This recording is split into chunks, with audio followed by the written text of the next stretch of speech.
স্ত্রীকে খুন করে থানায় হাজির স্বামী, নিজেই জানালেন হত্যার কথা। এমন ভয়াবহ ঘটনা ঘটেছে বরগুনা শহরের কলেজ রোড এলাকায়। স্বামী আবুল কালামের এমন কর্মকাণ্ডে হতবাক এলাকাবাসী। হঠাৎ করেই কেন এই খুন, নেপথ্যে কি ছিল? বরগুনার থেকে মাসুম বিল্লার পাঠানো তথ্য চিত্রে বিস্তারিত জানাচ্ছেন লিমা সায়ন্তী। স্বর্ণালঙ্কার তৈরি করা নিয়ে পারিবারিক কলহের জেরে বরগুনায় স্ত্রী আসমা আক্তার পুতুলকে কুপিয়ে হত্যা করে থানায় গিয়ে আত্মসমর্পণ করেছেন স্বামী আবুল কালাম। 16 ফেব্রুয়ারি রাত 8টার দিকে বরগুনা পৌর শহরের কলেজ রোড এলাকায় এ ঘটনা ঘটে। গৃহবধূ আসমা আক্তার ও আবুল কালাম কলেজ রোড এলাকার একটি ভাড়া বাসায় বসবাস করত। তাদের 2টি সন্তান রয়েছে।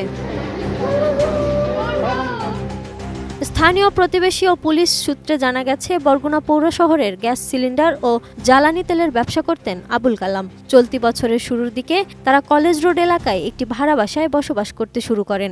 এই বাসায় থাকাকালীন সময়ে স্বামী স্ত্রীর মধ্যে প্রায় টাকা পয়সা নিয়ে কলহ লেগে থাকত। তবে কখন কিভাবে আসামি স্ত্রীকে কুপিয়ে হত্যা করেছে সে বিষয়টি কেউই বলতে পারেননি। রাত 8টার দিকে বরগুনা সদর থানায় গিয়ে স্ত্রীকে কুপিয়ে হত্যার বিষয়টি তিনি নিজেই জানালে পুলিশ তাকে গ্রেপ্তার করে তাৎক্ষণিকভাবে লাশ উদ্ধার করে হাসপাতালে নিয়ে যায়। হাসপাতালে নিয়ে যাওয়ার পর কর্তব্যরত চিকিৎসক আসমা আক্তারকে মৃত ঘোষণা করেন। নিহতের বড় মেয়ে রাকা জানিয়েছেন, স্বর্ণের রুলি বানানোকে কেন্দ্র করে বেশ কয়েকদিন ধরেই ঝগড়া হচ্ছিল তার বাবা মায়ের মধ্যে। 16 ফেব্রুয়ারি দুপুরের পর তাকে কোমল পানীয়র সাথে ঘুমের ওষুধ মিশিয়ে ঘুম পাড়িয়ে তার মাকে কুপিয়ে হত্যা করেছে পাষণ্ড পিতা। আমার আম্মু বলছে যে রুলি কবে বানাই দেবা, তবে আমার বাবা রুলি নিয়ে গেছে তার জন্য। তারপরে আমার ঘুমের ওষুধ ই করছে, তারপর গলায় ঠালাই করছে। আমার বাবা খাওয়াইছে স্প্রের সাথে প্রথমে আমি খাইছি, ভালো লাগছে। লাস্টে যেমন একটু গুড়ি গুড়ি লাগছে, তারপর আমি খাইনি, ফেলাই দিছি। টানা 7মবারের মতো বেস্ট টিস্যু পেপার ব্র্যান্ড হিসেবে স্বীকৃতি পেয়েছে বসুন্ধরা টিস্যু।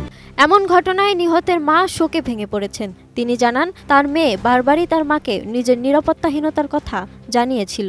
একটা ভ্যাকসিন নেছি যে হালাই দিয়েছে, একবার কইছি যে ধৈর্যধর আমার মাইয়া আমার কেয়ার কইছে তুমি তো আল্লাহ ধৈর্যধর দেখাও, আমার কিন্তু মারিয়েই হালাইবো, আমার কিন্তু খুন করবে।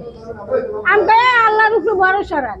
খালি ওই মাইফা দুইটার মুখের দিক চাইয়া খালি কইছি ধৈর্যধর ধরতে একটা জীবনের মনে গেছে বিজয় হইয়া, একটা শান্তি হয়েছে, টাকাও লাগবে না, পয়সাও লাগবে না, খাওয়ানো লাগবে না। বাপে একটা খায়রাতির লাগে ধৈর্য একবার দিয়ে গেছে, বানায় মানে হচ্ছে যে অনেক মাইয়ে দিমুন না হ্যাপার দিচ্ছে আনবে, একটা শান্তি হয়েছে। হেরাতে যাই সিস্টারাই ঘুমাইছে, ভাই ঘুমাইছে, আল্লাহ ও যাইয়া এখানে ঘুমাই থাকতে ঝামেলাতে কি হইবে বিচারে। এ বিষয়ে বরগুনা সদর থানার ভারপ্রাপ্ত কর্মকর্তা দেওয়ান জগলুল হাসান জানান, আনুমানিক রাত 8টার দিকে বরগুনা সদর থানায় গিয়ে আবুল কালাম স্ত্রীকে হত্যার কথা বলেন। তাৎক্ষণিক পুলিশ তার ভাড়া বাসায় গিয়ে লাশ উদ্ধার করেন। হত্যাকাণ্ডে ব্যবহৃত অস্ত্র উদ্ধারে অভিযান পরিচালনা চলছে বলেও জানান বরগুনা সদর থানা পুলিশ। আজকে সন্ধ্যায় আবুল কালাম 35 বছর বয়স ওনার, উনি তার নিজের স্ত্রীকে ছুরিকাঘাতে হত্যা করে থানায় এসে আত্মসমর্পণ করে। আমরা ঘটনাস্থলে দ্রুতই পুলিশ পাঠাই এবং তার স্ত্রী পুতুল নাম ওনাকে আমরা সাথে সাথে মেডিকেলে প্রেরণ করি, কিন্তু ডাক্তার তাকে মৃত ঘোষণা করে। আমরা এই গ্রেপ্তারকৃত আবুল কালামকে নিয়ে ছুরিটি উদ্ধার করার জন্য, যেটা দিয়ে হত্যা করা হয়েছে সেটা উদ্ধার করার জন্য আমরা অভিযান পরিচালনা করেছি। অভিযান অব্যাহত আছে এবং কি কারণে হত্যা করেছে সেটা আমরা তদন্তের মাধ্যমে বের করে আনবো এবং এ সংক্রান্তে আমরা মামলা রুজু করে ব্যবস্থা নিচ্ছি।